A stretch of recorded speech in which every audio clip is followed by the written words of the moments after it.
What happens when the wall comes down and Gog and Magog are released? Here are a people who have PhDs in wickedness, in corruption, in oppression, in injustice, and who are going to function as the right hand and the left hand of the Dajjal. And so they're going to also have a PhD in deception. They tell lies upon lies upon lies.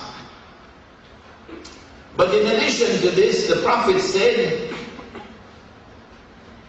that Allah said, Hadith al-Qudsi, listen to his words.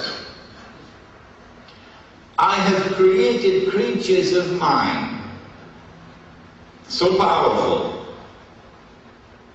that none but I can destroy them. You want to wage jihad against them? They'll beat you. They'll beat the daylights out of you. I have created creatures of mine so powerful that none but I can destroy them. And so when Gog and Magog are released in waves, one after the other, eventually, they take control of the world. With a power which is unique in all of history. An indestructible power. A power which cannot be rivaled by any possible combination of rivals. The African National Congress did not defeat the white man in South Africa. Oh no. The white world order realized that this was an embarrassment, apartheid, with which we could not live if we wanted to pursue our agenda. And so because it was too great an embarrassment, Washington decided that apartheid must go. And when Washington imposed sanctions, then the white regime in South Africa began to crumble. So you cannot, not any combination of rivals, you cannot defeat and destroy that power. When Gog and Magog are released then, power will now rest on foundations which are essentially corrupt. But more than that, the Prophet said that Allah said, it is a Hadith al-Qudsi, that on the last day after we have been resurrected, and then the judgment is to take place, that Allah will say to our father Adam, take out or separate those for the hellfire. It's a strange statement. Strange. You need to digest it. Our father Adam will then ask, how many are they, O Allah, for the hellfire? To which Allah subhanahu wa ta'ala will respond. I don't think they'll publish this in the Express. Allah will respond and say, out of every 1,000, take 999 for the hellfire.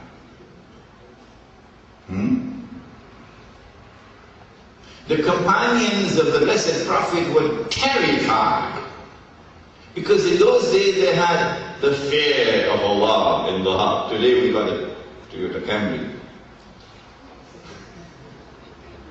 They were terrified. Then he smiled. That beautiful smile which can come on the lips only when there is innocence in the heart.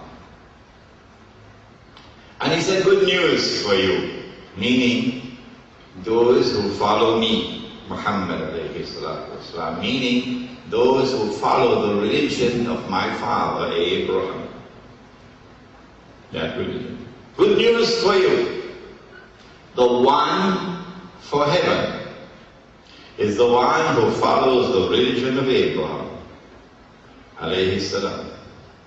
But the 999, meaning the global society, embraced by globalization. And so South Africa shouldn't be so happy about getting the World Cup, because it's part of the march of globalization. Nelson Mandela doesn't understand that, but I think Winnie Mandela would understand it.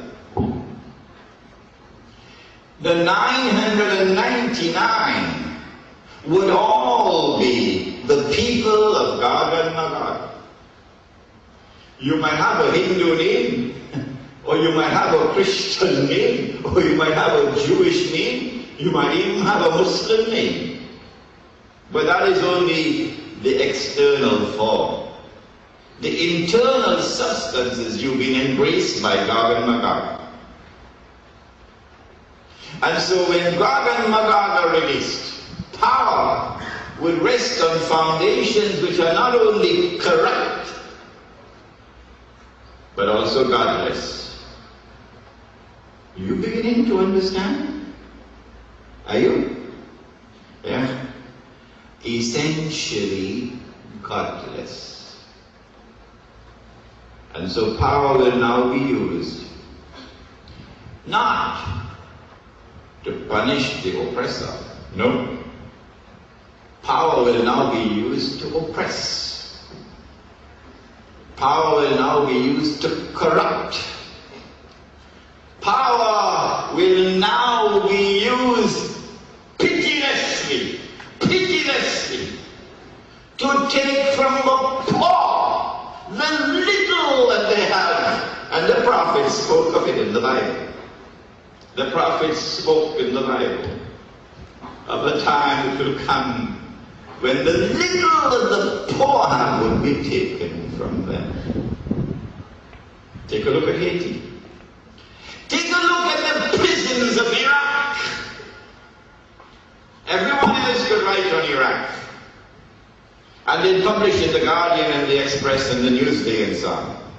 But when a Muslim wants to write on issues affecting us, they're not going to publish it until we write in conformity with their designs. And so it's time for us to come together and buy. It's time for us to come together, put our little money together, and go and buy newspaper space, so that we can write, and so that the world can see what we write, unedited by any newspaper. A sister came to me in my class in San Fernando last Thursday with a check for $1,000. She said, "Yeah, use it to pay for your publication."